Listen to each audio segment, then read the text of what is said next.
isa ka pa rin tunay na kaibigan. At tinulungan mo kami ni Juanito mapalapit sa isa't isa.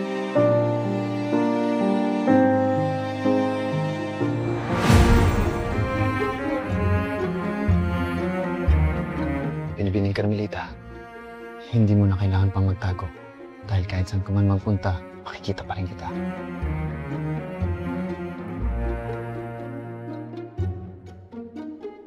Helena? Helena! Helena! Ito. Opo.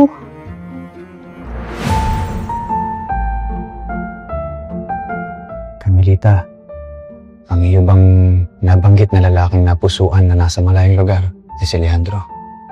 Dahil natupad na rin ang aking hiling, makita ka.